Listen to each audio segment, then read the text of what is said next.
Next is Mark Stevens.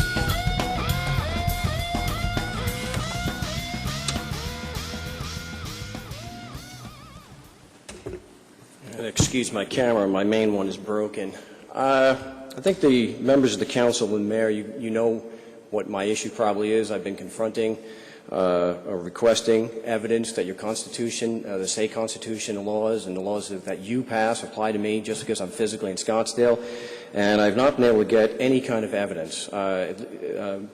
Your city attorney, his office or his secretary said he was not going to speak to me, but I do want to give a shout out to to Mr. Fritz Bering, who had the decency and the professionalism to speak with me and actually be honest enough that if he couldn't produce the evidence, he said, I don't know.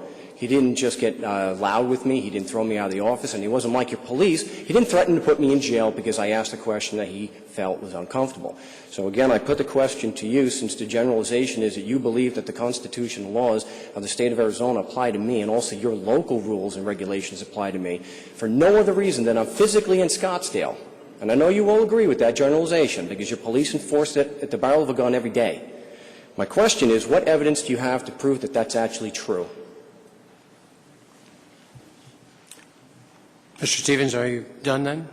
I'm asking a question. I'd like a response. As I explained at the beginning, this is a public comment period of time. It is not a point of an agenda item where there's any discussion or even a response. So thank you very much. Well, then I'll take the remainder of the time. Okay.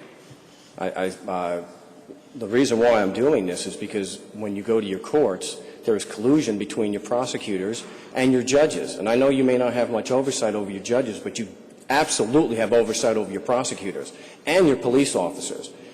And we're getting tired of your judges colluding with your prosecutors and your police officers to give the cops and your prosecutors a free pass on the issue of jurisdiction.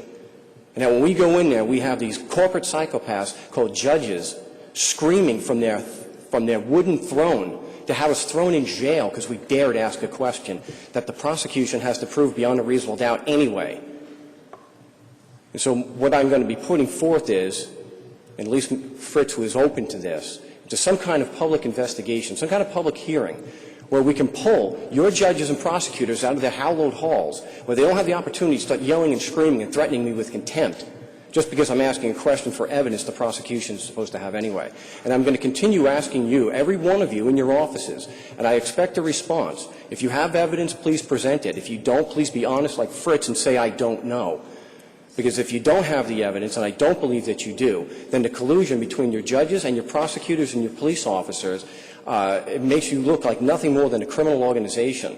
If you claim that you have some kind of legal authority, you have no actual evidence to prove it. All you have are the guns of these police officers. So I'd expect in the next few weeks or the next few days that you would be professional enough to present me with the evidence or be honest and say, like Fritz did, I don't know. Thank you, Mr. Stevens.